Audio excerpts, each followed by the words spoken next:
ना केवल 우주공간은 जो 끝이 없어요. ब्रह्मांड है वो असीम है, 영어 अनंत है। 세계인 ना 둘째, केवल 셋째, दूसरा, 넷째 तीसरा और 하늘은 चौथा स्वर्ग, बल्कि 물론이요. पहला स्वर्ग जो 유구 एक भौतिक 세계인 संसार 첫째 है उसकी भी 하늘도 कोई सीमा नहीं है। 끝을 알 수가 없지요. 오늘날 과학이 고도로 वर्तमान 발달했지만 अत्यधिक विकसित 아직 विज्ञान के 우주의 बावजूद 끝은 भी 발견하지 ब्रह्मांड का अंत अभी 못했습니다. तक नहीं खोजा जा सका है। 그래서 इसलिए लोग 모두들 कहते हैं कि 끝없는 ब्रह्मांड 넓은 विशाल और 우주라고 अनंत है। 표현합니다. 유구 जैसे 세계인 पहला 첫째 स्वर्ग जो कि 하늘도 शारीरिक 그러한데 संसार है इतना 영어 विशाल है, 세계인 आत्मिक 다른 क्षेत्र से 하늘들은 संबंधित अन्य स्वर्ग 얼마나 कितने अधिक विशाल 넓겠는지요. होंगे।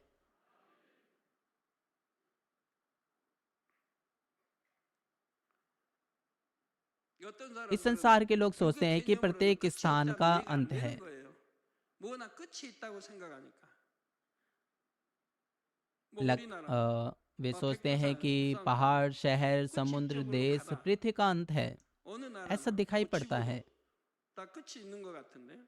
परंतु 그러나 끝이 있다고 하면 우주가 यदि 끝이 있다고 하면 ब्रह्मांड का कोई 그 अंत 다음엔 또 होगा 뭘까요?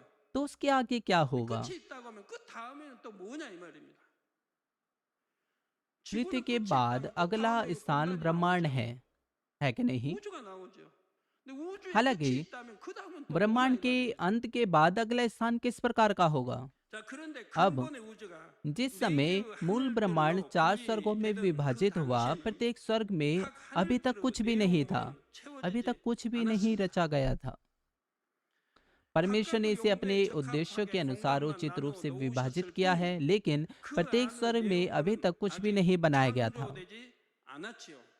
उदाहरण के 집을 लिए जब 들면 लोग घर बनाते 사람들이 हैं तो वे 집을 कमरों के 지을 때도 उद्देश्य के अनुसार घर के 집안의 विभिन्न 각 क्षेत्रों में 공간 용도에 अलग 따라 अलग कमरे बनाते 공간의 हैं। 크기와 위치를 정합니다. लिविंग रूम, 안방, बच्चों का रूम, 아이들 방, रसोई घर, 거실, 부엌, गराज 창고 आदि 등 वे अपने 각각의 उद्देश्य के 용도에 अनुसार 따라 आकार और 크기와 स्थान में अलग अलग 위치가 होते हैं। 다르지요. और 그리고 प्रत्येक 벽을 कमरा 세워서 दीवारों 각 द्वारा अलग किया 공간을 जाता है। 구분합니다. 집을 घर के 지을 निर्माण के 때에는 तुरंत बाद 벽을 दीवारों 세워 से की गई 공간만 अलग जगह 구분했을 होती 뿐 है, 각 공간에 필요한 लेकिन वे 가구나 खाली जगह होती हैं जिनमें 생활용품은 कोई फर्नीचर या 하나도 जीवन यापन की 구비되지 चीजें 않은 नहीं होती। 텅 빈 공간일 뿐입니다.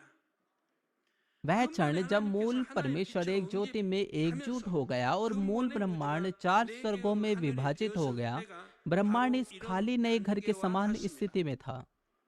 हालांकि 그렇다고 वे पूरी 완전히 तरह 텅 빈 खाली 것은 नहीं थे। 아니었습니다. आज 지금처럼 जैसे अनगिनत 무수히 सितारे थे, 많은 별들이 있었지요.